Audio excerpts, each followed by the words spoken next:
from the dead. So it is very historically attested to, not just from Christian sources, but from Roman sources, lots of other early historic sources. That Josephus and so forth, that Jesus was a man in the first century, a Jew, that the Jews and the authorities opposed him and that he died.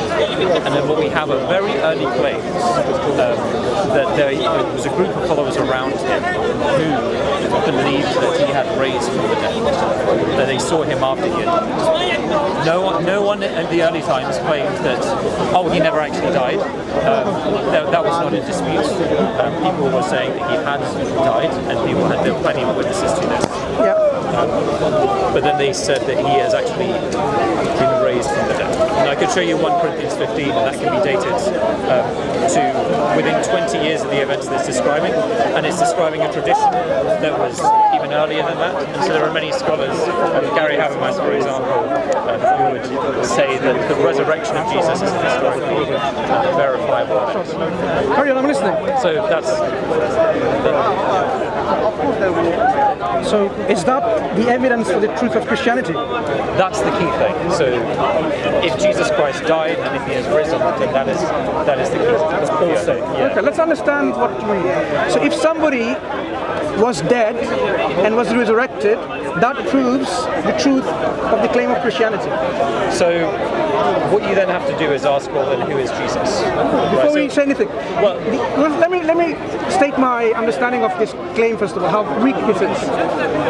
When Lazarus was raised from the dead by Christ, according to these reports, or there were other people, like Paul, raising someone from the dead. So the person that was raised from the dead, it doesn't make them automatically to be God, the creator of the cosmos. It doesn't make that at all. So just because you have a claim or report someone making others rise from the dead, or someone is raised from the dead, it proves nothing. Sure. It doesn't what prove... if the man never actually died again? 1 second. It proves nothing. To establish truth of something, like for example, we need to know what this book is claiming about God. For example, it claims God exists, and God exists as what? How many persons? There's one being in 3 persons. 3 persons, right. Yeah. So we need to know whether this is actually a true state of affairs in reality. Why there's just a totally nonsensical statement. We don't need to go far. What does it say about the reality? Does it contradict the reality? Does it make errors erroneous statements about the past? Does it make statements of the future and they're all wrong? Does it describe the world as it is during that time and it gets it all incorrect? So we need to really critically look at it and see whether this book has any form of, because this is the basis of Christian faith, as well as maybe the traditions according to the traditionalist Roman Catholics. So what are the evidence that the book can point to? Look, this is a book which is a record of the understanding and the reality of God, and it describes God wrongly, then you would say that book cannot be from God. Do you understand our point? It should be free from errors and contradiction and discrepancies. It should have something extraordinary, something, out of the ordinary, to say this book, the knowledge it contains, the information it gives us, it cannot be anything other than God. Because that's what we expect from a book of God. I can't just bring Harry Potter and say this is from God. Neither does it claim it's from God. Neither does it have anything out of the ordinary to say it's from God.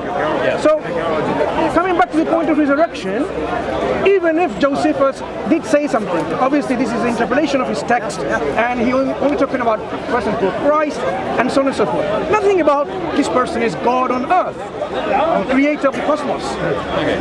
Even if Pliny the Younger, Tacitus, even if Habermas and others claiming that this is a historical continuity, it doesn't prove anything about the truth claim. What it can prove to the very most is there was a historical person and there were historical people living contemporaneously who had certain belief systems, like the Egyptians believed in the god of the underworld and god of the overworld, and we have their recordings in the hieroglyphics in the tomb walls. But it doesn't prove there is a god of the underworld. It doesn't prove the god of the overworld. There are many gods. It proves there were people who had a belief system at that time, and they recorded that belief system. And it has come down to us. We've uncovered them or discovered them, and so on and so forth. So let me ask you to clarify again. What evidence can you put forward that substantiates the truthfulness of the message of Christianity. Sure, yeah. So, so one important thing to understand. So you mentioned, say, Egyptians, right? So so you could establish the truth that there was a group of people in the past who believed a belief system. That's an established the truth of that belief system. That's true. The unique thing about Christianity is that it is based. The truth of it is based on historical events, right? And so, if Jesus was who he said he was, as recorded in the New Testament, in the Gospel accounts, then Christianity is true. And if those things that happened around him, and those things, so if his miracles and if his resurrection, these things he did to prove his divine status, like the fact that he forgave sins of someone, he's making a claim about himself in what he's doing, and demonstrates that he can forgive sins by healing that man miraculously with many witnesses. So if these things can be established as historically reliable, so the point is it's a historic question about who was Jesus, what were his claims about himself, and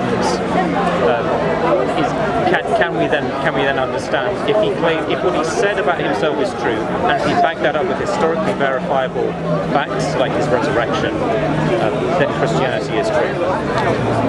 So whatever he claims to be, if that is established to be true historically, then you accept his claims and that proves Christianity is true. That's in a nutshell, right? So if he's claiming divine status, and if he's demonstrating that by rising from the dead and never dying again, then Christianity is true. Claiming divine status. Okay. Let's start with something like that. Forgiving sins. Yes. If somebody says, I forgive your sins, with this clear statement, would that make them God?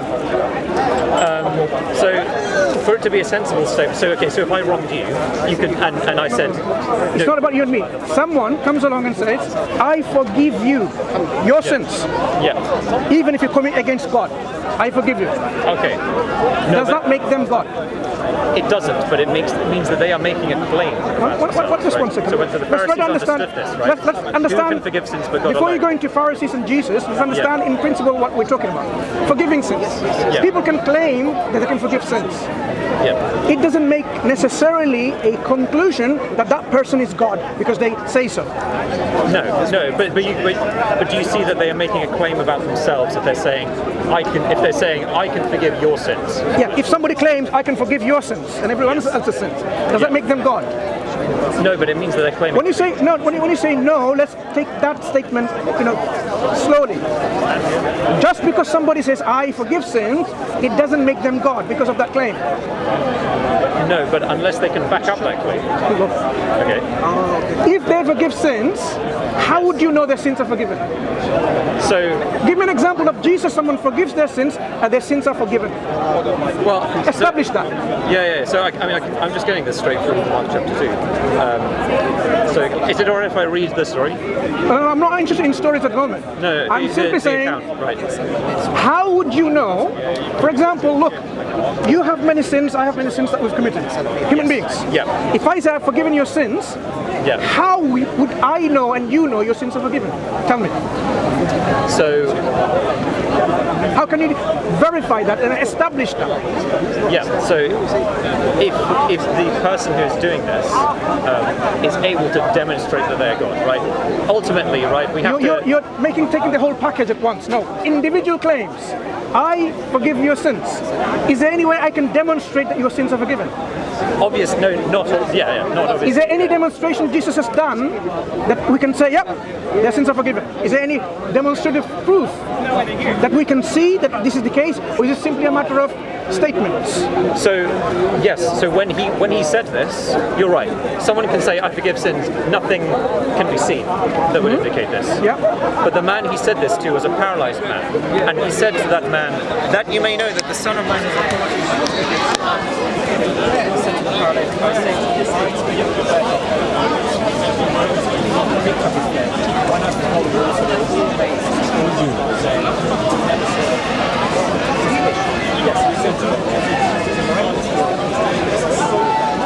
Excluded. Then he focusing on conversation. question. And just now I'm coming. Other one or Yeah. Just now I saw him here recording, then I stopped. You never said anything to me. I put it underneath. I asked you and looked at me, gave me salam. What's his name? Hashim, he will become angry. He will say, you guys, the other they will see you, they will come on with them.